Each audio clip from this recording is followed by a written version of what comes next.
తెలిసి కష్టపడాలి తీసుకోవచ్చండి. మీరందరూ బాగున్నారు, నేను బాగున్నానండి. మీరందరూ బాగాలని కోరుకుంటున్నాను. ఇదిగోండి, ఇది గోధుమ పిండి అండి.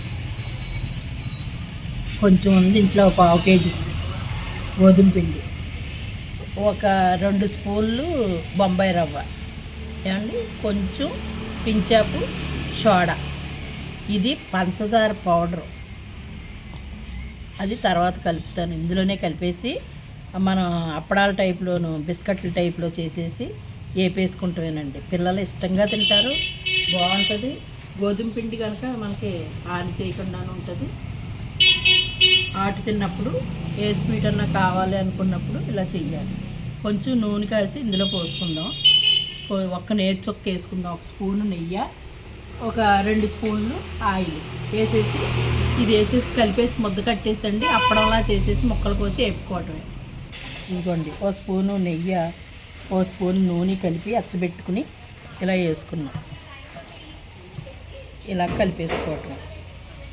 కొంచెం పించాపు ఉప్పు రవ్వ వేయి, పించాపు ఉప్పు అండి, ఎంతో కాదు కొంచెం, అంటే టేస్ట్ బాగుంటుందండి. ఇప్పుడు ఈ నెయ్యి నూనె వేసుకున్నది ఇలా కలిపేసుకున్నాం కదా. ఇప్పుడు పంచదార కలుపుకుందాం. పంచదార పొడి అండి ఇది. పంచదార అంటే మామూలుగా పంచదార పరంగా వేయకుండా పొడి చేసి వేసామన్నమాట.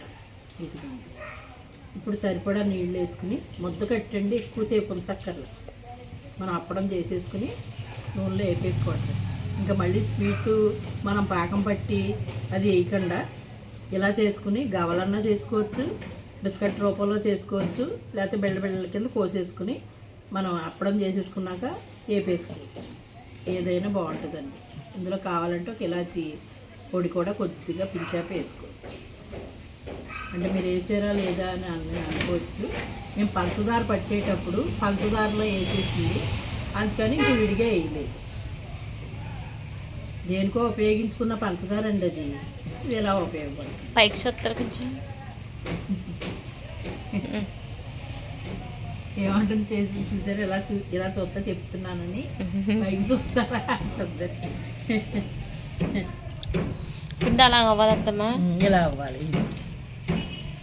చూసారా, ఇందులో కొంచెం నీళ్ళు వేసుకుని మొదలు కట్టేసుకుందాం. ఏది నీళ్ళు చూసా ఉండాలిగా, పట్టదండి. ఎందుకంటే షుగర్ పౌడర్ వేసాం కదా మనం, అది కొంచెం జాగ్రత్తగా చూసుకుని కలుపుకోవాలి.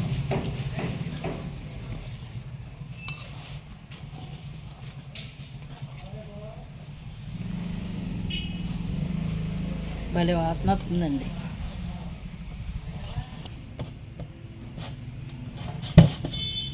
ఇదిగోండి, ఇలా ముద్ద కట్టాం కదా, చక్కగా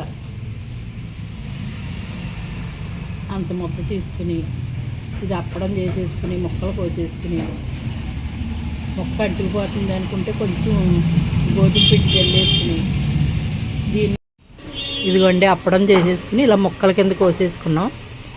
ఇప్పుడు నూనె పెట్టుకుని మనం వేపుకోవాలి. దోరగా వేగిన తర్వాత రంగు ముదురుగా కనపడతాయి, అలాగే తీసుకోవాలి. ఇక నూనె కాగుతుంది, ఈ నూనెలో వేపేసుకుందాం. మనం ప్రత్యేకంగా ఇంకా పాకం అది అవసరం లేదు కదండి, చక్కగా గుల్లగా వస్తుంది. కొద్దిగా నెయ్యి కొంచెం నూనె చుక్క వేసాం, అందుకని గుల్లగా వస్తుంది.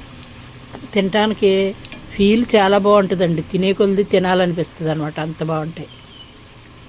ఏగుతున్నాయి కదా, ఏగిపోయిన తర్వాత తీసేసుకుందాం.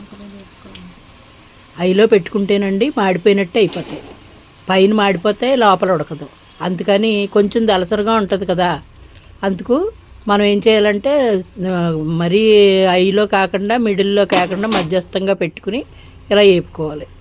ఆ రంగులో వేపితేనే టేస్ట్ బాగుంటుంది, చాలా టేస్టీగా ఉంటుందండి.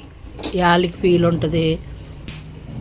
దానికి లుక్ ఏమో ఎర్రగా ఉంది కానీ లోపలంతాను పైనేమో క్రిస్పీగా ఉంది, లోపలేమో చక్కగా ఉంది. ఇగో అలాగే బాగుంది.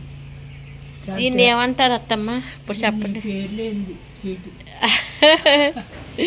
మనం దాన్ని ఏమంటారు, చపాతీ చేసేసుకుని మొన్న నువ్వులు అయ్యేసి వామ్మేసి చేసాం కదా, కారం చెక్కల్లాగా. అవి వేరే అత్తమ్మ, ఇప్పుడు మైదా పిండితో చేసాం. మైదా పిండితో చేసాం. ఈ గోధుమ పిండితోటి చక్కగా స్వీట్ కదా, పంచదార పౌడర్ వేసేసామేమో, నెయ్యి వేసామేమో, సూపర్ ఉంది అత్తమ్మ, టేస్ట్ చాలా బాగుంది. అందులో ఒక వాయి మొత్తం నేనే తిన్నాను అత్తమ్మ. తిన్నావా? ఎత్త తిన్నావా? టేస్ట్ ఎగినియా ఏగలేదా? బాగుంది, సూపర్. పిల్లలకు పెట్టచ్చు. గోధుమ పిండే కదా అత్తమ్మ, హెల్దీ. అది నోట్లో వేసుకుని సరిపోతుంది. అవును అత్తమ్మ, చాలా టేస్టీగా ఉంది. క్రిస్పీగా ఉంది. పట్టుకుని పెట్టేటోడికి మెత్తగా బిస్కెట్ లాగా ఎన్ని తిన్నానో నాకే లెక్క లేకుండా తిన్నాను అత్తమ్మ. అది అది మా వెనకడికే మా మేనత్త ఉండేది. కూర ఉండేదనుకో, ఉప్పు సరిపోయిందో లేదో, కారం సరిపోయిందో లేదో, మసాలా సరిపోయిందో లేదో, మిగిలిందో లేదో, మొత్తం కూర అంతా సగం ఖాళీ. అత్తమ్మ నేను కూరలు ఎప్పుడైనా తిన్నాను అత్తమ్మ, ఉప్పు చూడమన్నా చూడండి అత్తమ్మ. స్వీట్ కదా అత్తమ్మ. అదే మరి అది ఎలా ఉందో మరి, మళ్ళీ బాగోపోతే ఎగపోతే మళ్ళీ బూజు వస్తుందేమో. సరిగ్గా ఉండాలి కదా, సరిగ్గా పర్ఫెక్ట్గా కుదరాలి కదా అనేసిండి టేస్ట్ చేసానండి. పర్ఫెక్ట్గా అన్నీ బాగా ఉన్నాయి అన్నాక అప్పుడు ఓకే ఇలా చెప్తే చాలండి అనుకున్నానండి. కాదు, పావు కేజీ అండి. చాలా బాగుంటాయి. వెన్నుండలని వచ్చేయి, ఆ టేస్ట్లో ఉంది. బాగుంది, చాలా చాలా చాలా బాగుంది. అందరూ చేసుకుని పిల్లలకి పెట్టుకోవచ్చు, మనం కూడా తినచ్చు, పెద్దవాళ్ళు తినచ్చు. చాలా బాగుంది. పళ్ళు కింద గట్టిగా లేదు. అవునత్తమ్మ, ఇలా అంటే అలాగా చక్కగా నోట్లోకి పంటి కింద పెట్టుకుని చప్పలించేస్తే బిస్కెట్ లాగా కరిగిపోతుంది. బాగుంది, సూపర్. అలాగే మా వీడియో నచ్చినట్లయితే షేర్ చేయండి, లైక్ చేయండి, సబ్స్క్రైబ్ చేసుకోండి, పక్కన ఉన్న గంట సింబల్ ప్రెస్ చేయండి, అలానే ఆప్షన్ ఎంచుకోండి. మా దేవాంశ అల్లరి లేదు ఇవాళ, స్కూల్కి ఉన్నాడండి. ఇదిగోండి.